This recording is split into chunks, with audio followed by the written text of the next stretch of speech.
मेला लगा हुआ है हमारे पास, ये मेला किसका है? ये संत महापुरुषों का है, साध संगत का है, सत्संग का है ये मेला। ये खाम खाई, ये बाजार खरीदने का नहीं है, इसमें से आप कुछ भी खरीद के चले जाओ, कुछ भी बेच के चले जाओ, कुछ भी लेके चले, ये नहीं है।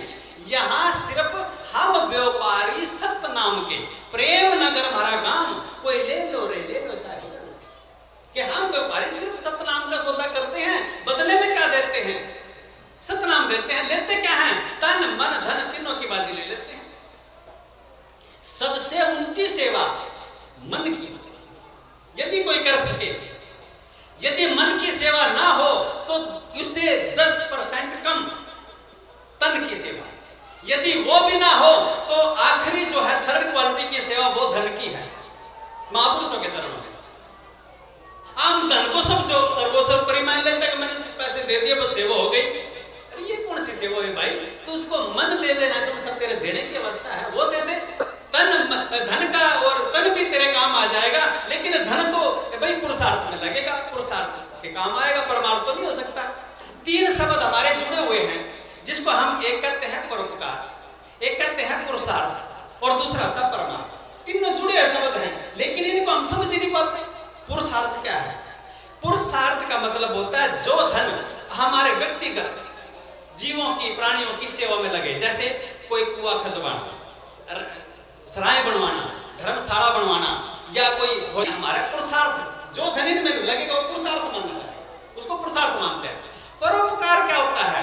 जैसे हम चल रहे हैं, किसी को चोट लगी, उठा के उसको उसकी सुरक्षित जगह पहुंचाना, उसको परोपकार कहते हैं। यदि आदान प्रदान जो आपने किया वो आपके साथ कर दे, आदान प्रदान। परमार्थ क्या होता है? परम का मतलब सबसे ऊंची, अव्वल, अर्थ का मतलब दौलत, ऐसी दौलत जो कभी नाश नहीं हो सकती, अविनाशी, उसको कहते हैं ध्यान केंद्र करके उस परम पिता का आराधना बैठ के इसकी प्रार्थना, उसको कहते हैं परमार्थ। अब देखो पुरुषार्थ भी हम करते हैं, परोपकार भी करते हैं, लेकिन परमार्थ नहीं करते।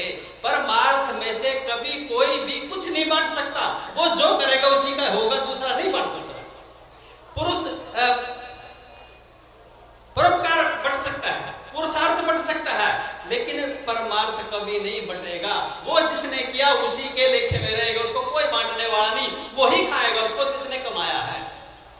इसी प्रकार से हम इन महापुरुषों की वाणी से, जितने हमारे महापुरुष जो संत मत का इतिहास जिन्होंने उठाया, वो हमारे सतगुरु रविदास महाराज जी हैं, कबीर साहब हैं, सतगुरु गुरु नानक देव जी हैं, इन्होंने संत मत का प्रचार किया। उस समय में यही आए थे। इससे पहले जो हमारा सतयुग था, उस टाइम मुनि मता होता था, मुनि मता 17,28,000 वर्ष की अवधि सतयुग की होती थी। उस समय मौन धार लेते थे, कई हजार साल मौन धार करते थे, मन मौन रह के वो अर्जित करते थे, बड़ी चेतना अर्जित करते थे, उस चेतना से जीवों का कल्याण करते थे। उसके बाद त्रेता आया, उसमें ऋषि मत पलट गया। त्रेता के अंदर ऋषि मत आया, बड़े बड़े ऋषि महापुरुष ऐसे आए, उन्होंने रिद्धि सिद्धियों के द्वारा जीव कल्याण किया। उसके बाद फिर द्वापर आया, इसके अंदर भगत मत आया, धना भगत, फलाना भगत, ऐसे भगत मता हुआ सारा, और भगतों ने अपनी भक्ति के द्वारा इस जीव कल्याण किया, इस जीवन का कल्याण किया। उसके बाद कलयुग में संत मता आया। संत का मतलब होता है, संत का संधि छेद करो, संशय प्लस अंत, जिसने अपने अंदर की संशयों को खत्म कर दिया हो, जिसने अपने अंदर की इच्छाओं का दमन कर दिया हो, वो संत कहलाता है, अन्यथा सारा पखंड होता है। इच्छाएं क्या हैं? कि वो मैं पहले बोल चुका कि मुझे ये चाहिए, मुझे ये चाहिए, नहीं। देखो हमें कुछ नहीं चाहिए, हमें तो कबीर साहब ने लिखा है कि भीख कभी ना मांगो, अपने तन के काज, कि मुझे अपनी सुविधा के लिए कुछ नहीं चाहिए, ना मुझे बैठने की सुविधा चाहिए, ना मुझे खाने की सुविधा चाहिए, ना मुझे रहने की सुविधा चाहिए, अपने तन के काज में कुछ नहीं मांगता। भीख कभी ना मांगू अपने तन के काज, परमार्थ के कारण मोहे ना आवा लाज। जब मैं साथ संगत की सेवा करता हूं, तब उसमें मुझे लाज नहीं आए, मैं लाज नहीं करता। तो इस प्रकार से हमने अपने जीवन को समझना है। हमारी मूल पढ़ाई क्या है? स्वयं से स्वयं का परिचय कराना, हमारी मूल पढ़ाई ये है, ना हम मूर्ति पूजा करते, ना हम बाणी पे रहते कि बाणी पढ़ते रहे करे कुछ भी ना। कई बार मैं कथा सुनाता हूं कि एक जगह पे कुछ पक्षी जंगल के अंदर विचरण कर रहे थे, आज भूत चहचा रहे थे, और एक साधु महापुरुष वहां से आ गए। साधु महापुरुष ने पक्षियों को ऊपर दया करके उनकी बाणी सुनी और उनको कुछ शिक्षा देने की सोची। महापुरुष ने पक्षियों को इकट्ठे करके और उनको शिक्षा दी कि भाई अभी एक बात ध्यान से सुनो। अब सब पक्षी कहने लगे जी महापुरुष सुनाओ। उन्होंने अपनी आवाज के अंदर वो चीज बताई उनको कि अभी यहाँ पे थोड़ी देर के बाद एक शिकारी आएगा, वो जाल बिछाएगा, उस पर दाने फेंकेगा, तुम फंसना मत, ये तुम्हारे लिए चेतना है। सबने खूब अच्छी तरह सीख ली वो, और बोलने के लिए रटा दिया उनको, रट्टे लगा दिए कि शिकारी आएगा, जाल बिछाएगा, दाना फेंकेगा, फंसना मत। अब सब ट्रेंड हो गए। अब थोड़ी देर में साधु महापुरुष चले गए और वहां शिकारी आना था। तो संत बचन ना पलट जाए ब्रह्मांड। संत बचन कहीं पलटता नहीं है, क्योंकि उसको तीनों भविष्य दिखते हैं, भूत भविष्य और वर्तमान तीनों चीज दिखती हैं उसको, वो बता देते हैं। लेकिन वो ये नहीं है कि तेरे को स्पेशल करके बताएंगे, नहीं, इशारा होता है, सिग्नल होता है उनका, बस कोई समझे ठीक, नहीं तो नहीं। तो अब देखो सब ट्रेंड हो गए और शिकारी आया, उसने आवाज सुनी, शिकारी रोज उन्हीं में रहता था, उसने आवाज सुनी कि आज तो सारे पक्षी ट्रेंड हो गए, ये तो कोई भी नहीं फंसेगा, सब जानते हैं अभी शिकारी आएगा, जाल बिछाएगा, दाना फेंकेगा, फंसना मत। सब ट्रेंड हो गए।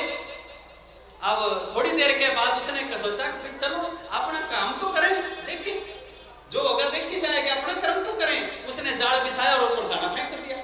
सारे पक्षी फटाफट दाना भी चुग रहे हैं और बोल भी रहे हैं। शिकारी आएगा, जाल बिछाएगा, दाना फेंकेगा, फंसना मत, बोल रहे हैं। शिकारी ने सोचा हो ये तो सिर्फ बोलना जानते हैं, साठ शब्द इनको नहीं पता, सच्चाई इनको नहीं पता, ये तो सिर्फ रट्टे लगे हुए हैं। शिकारी ने क्या किया, जाल की और रस्सी खींची और उनको सारे को इकट्ठा कर दिया और ऐसे अपनी कमर के पीछे लगा लिया। कमर के पीछे लगा के जा रहे हैं रास्ते में। अब वहां भी वो जाल के अंदर फंसे हुए भी यही बोल रहे हैं, शिकारी आएगा, जाल बिछाएगा, फंसना मत। अब ये हाल हमारा है ना कि हमने बाणी बहुत सारी सीख ली, लेकिन प्रैक्टिकल में एक भी नहीं। प्रैक्टिकल कौन करेगा? अरे बात तो प्रैक्टिकल की है भाई। देखो भाई, सारी चीज किताब में नहीं होती।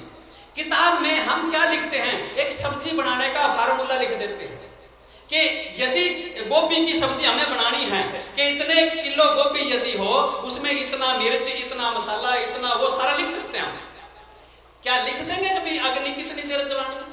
लिख देंगे कोई कि इसके नीचे आग कितनी देर जलानी है, आपको कितना टाइम आग जलाने का लिख देगा? नहीं लिख सकता कोई भी, क्योंकि वो चीज प्रैक्टिकल है।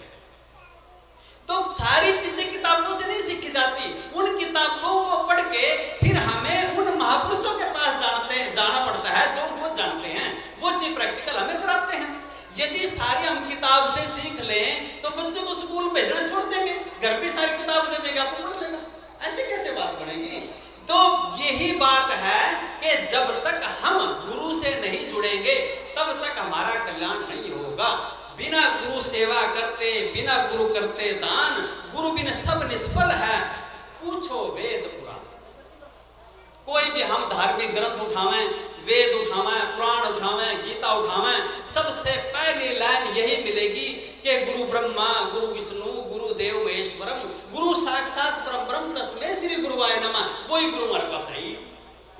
तो वाणी का फिर मतलब क्या रह गया कि जब हमने जीवन में कोई गुरु अपनाया ही नहीं तो मतलब क्या है वाणी का? कुछ भी नहीं। तो इस प्रकार से जब हर जगह पे एक सावधान लिख दिया और फिर भी हम उसको नहीं अपनाते, फिर भी हम उसके परे रह जाते हैं, तो ये चीजें हमारे को विनाश की तरफ लेके जाती हैं।